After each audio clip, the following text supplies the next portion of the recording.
Hi everyone, welcome back to the channel. It's your favorite girl Favor. If this is your first time of coming across my YouTube channel, thank you so much for stopping by. On this YouTube channel, we learn how to turn void materials into a beautiful piece. So guys, for today's tutorial, we are going to be learning how to sew this bodysuit that you can see me wearing here. Now, these bodysuits can serve you different purposes. If this sounds like something that you're interested in, let's head to the tutorial proper.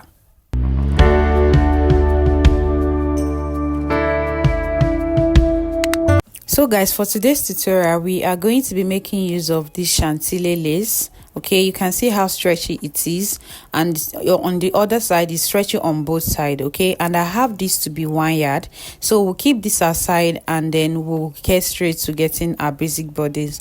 All right, and then mind you, if you're on a bigger size and your lace is not stretchy, you can make use of 2 yards or 1.5 yards. Okay, so from this our shoulder point, I'll come down by 10 inches, which is going to be our breast point, and then at this point I will come down by 15 inches, which is going to be 7 as my waistline, and then I'll go ahead and connect this line and then label it. Okay, so at this point, the neck I'm going to be working with today is going to be a turtleneck, as you can see from the thumbnail and the intro of the video. So the wideness of the neck we're going to be making use of is 2.5 over 2.5. That means the wideness is going to be 2.5 and the depth as well is going to be 2.5. okay, so you want to take note of that because it's going to be a turtleneck. So I'll just go ahead and mark out our normal basic bodies, which is how to get your shoulder, your chest line, and then your round armhole circumference. That is all I'm doing here, and that is why the video is fast forwarded. And I have a detailed tutorial of how to achieve this on my channel, and I'm going to be leaving the link on the description box as well, so you want to check out the video for you to have a better understanding of how to achieve this. Okay, so from this our waistline here, I will get our crouch depth. Now there are different methods of how to get our crouch depth, and the one you can see displayed on the screen is the method we are going to be using. So the crouch depth I'm going to be working with today is 12 inches, and I achieved this crouch depth by sitting down. So this crouch depth I achieved it by sitting down. I hope that was clear enough. So we'll go ahead and connect this like so. After connecting it, we'll label this our crouch. Okay, now you can see from here that we have not gotten our hip measurement. Now to get our hip measurement, we are going to be dividing this our crouch by 2. All right, so that is 12 inches divided by 2 will give us 6 inches. Okay, so I'm just going to just connect this line properly because it was not straightened up down here. So we'll connect this. Now here that we've gotten our hip line, which is our crotch divided by 2, which gave us 6 inches, and that is what I marked here. Now we're going to go ahead and connect this line as well. After connecting this line, we'll now label this our hip line. So now we have our hip line. Okay, now we're going to go ahead now and get all our basic body measurement. So I'll come down here at my breast point. I'll mark my round bust circumference divided by 4, which gave us 9 inches. I still maintained the 9 inches. Then from this our waistline, my waist divided by 4 will give us 8 inches. I will mark down here. Now coming down to this our hip line, my hip divided by 4 will also give us 10 inches. Now I will mark, and then we'll go ahead and connect these lines like so. All right, so after connecting the line, you want to eliminate every sharp edge. So from this our crouch depth here, we'll come down by 1 inch. All right, we'll mark 1 inch down here. Okay, and then from that point we'll now come in by 1.5 inches. I hope you understand that. From your crouch depth, you come down by 1 inch, and then you come in by 1.5 inches. Now depending on how you want your curve to be at this point. Now I want a curve that will cover up my thighs, that is my panty areas. That is why I extended my cuff to be outside. Now you notice that some bodysuits, when you see them, their curve, especially the front one, is usually inside. So whatever how you want your crouch design at this point to be, please go ahead and achieve that. So this is how I want mine to beam. So after connecting it from our hip line to meet that 1.5 inches that we came in from, we'll go ahead and cut this out. So please go ahead and cut yours, okay?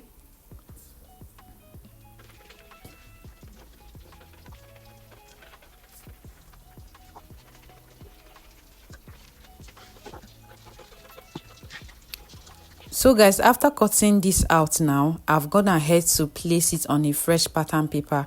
Now, if you're using a fabric that is not stretchy, you want to add your allowances here. And if you're adding zip to your own, you want to come in by 2 inches or 1.5 inches for your zipper allowance. I hope that is clear. Now, from this our crotch depth, which is the front line, we'll come down by 5 inches. All right, it is standard one. You come down here is 5 inches. We know that our bodysuit, the back pattern is usually longer than the front pattern. That is how we are going to be achieving it. So that is why we came down by that 5 inches. All right, now I'll drag my paper to this point. I'm going to also stick with my 2.5 inch, which is my neck wideness, the wideness of my neck, because this is a turtleneck. I will not be making use of our 3 inches basic neck depth. Okay, then I'll come down by 1.5 inches for my back neck depth. I hope you understand. So I have the wideness of the neck to be 2.5 and the depth of the back neck to be 1.5 inches. That is if you want yours to be a turtleneck. Now at this point here, the back crouch will come in by 2 inches. Now I want to come in by 2 inches to enable it to be wide enough. Remember the front one, we came in by 1.5, but for me at the back I'll be coming in by 2 inches. So guys, we know that when it comes to bodysuit, the front one is usually shorter than the back one. So for us to make sure so that it can be able to cover up our butt area, so from this our front point here, I will come down by 1.5 inches. Can you see where I'm placing my 1.5? This is just to give us a guide of how that is the distance between my front and the back hip area. I hope this is understandable. So at this point, you would want to make use of any design you want at this point, just the same way I emphasized on the front part. So from this our hip line, you want to keep the curve straight, and then you will now be extending it out to the design you want yours to be at the back. But always take note, make sure that your back is bigger than your front pattern. I hope you understand that. So this is what mine looks like after I adjusted it. Can you see? So we'll go ahead and cut this out. All right, so please do not forget to add allowances if your fabric is not stretchy, and please do not forget to add your zipper allowance if you want yours to have a zipper. Like I said, I'm working with a very stretchy fabric and I will not be needing any of that. Okay, so guys, after cutting it out, this is what it looks like. So I will use this now and cut on our fabric, and then I'll bring it back. Okay, so I've gone ahead to cut on our main fabric, and I will go ahead now and separate the pins from the pattern and the main fabric. Okay, so this is our front pattern. Okay, all right, so we'll also go ahead and separate the back pattern as well. All right, so after separating it, we'll go ahead and keep our pattern paper aside. Okay, so keep this our pattern paper aside.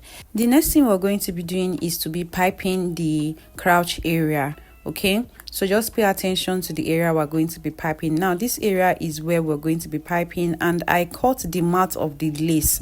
That is what I'm going to be using to pipe it. So I don't want to use bias. I want to use the main fabric to pipe it. So by the time I pipe it, it's going to look already made. Okay, I hope that's is fair enough. You understand that? So the way we're going to be piping is just the same way we do our bias piping. The right side facing right like this. After stitching it down to this point here, you also want to make sure you stitch to this other side as well, and then you stitch to the other side. So after stitching it first, all right, you will not flip it over like this. Okay, flip it over like this, and then you fold it in just the way you do your bias piping. Okay, so guys, I've gone ahead now to pipe it, and this is what it looks like. So it's really not noticeable that it was piped. That is the essence of using this lace.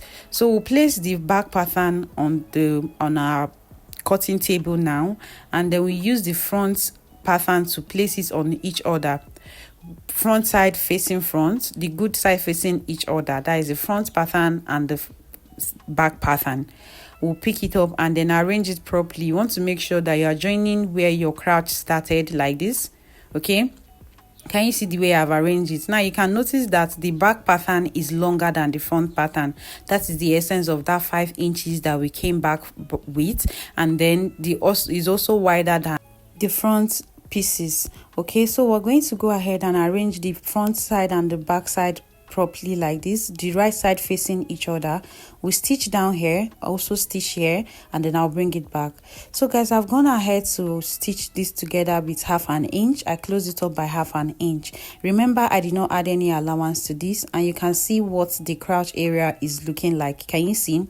So this is what it looks like. All right, so the next thing we're going to do right now is to be attaching our sleeve, and I have gone ahead to cut out the sleeve. So this is the sleeve I am going to be working with today.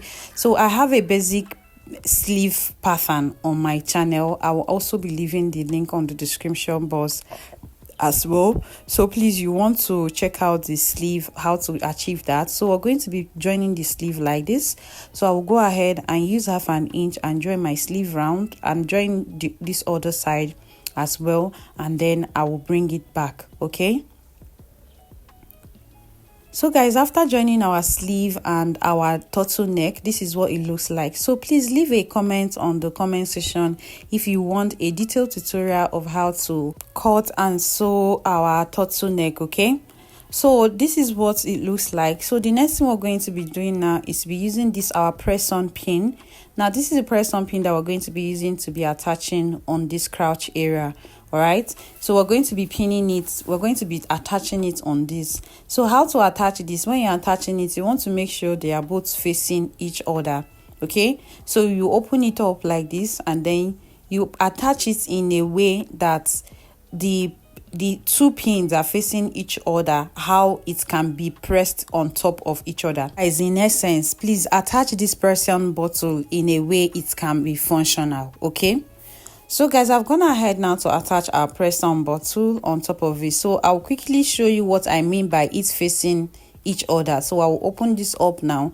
Now can you see how it is? So you place it on top of here like this. You first of all sew the other part so that by the time you close it up like this, it can easily press on each other, close up properly. I hope you understand now. So that is all I was trying to explain earlier. So guys, that is it for today's tutorial. So thank you so much for watching. Please do not forget to subscribe to my YouTube channel if you are yet to subscribe. Please turn on your notification bell so that you'll be notified when I post a new tutorial. And please do not forget to like, please do not forget to comment, and please do not forget to share this tutorial so that it can get to someone who might find it important. And please do not forget to go green. See you on my next tutorial. Bye for now.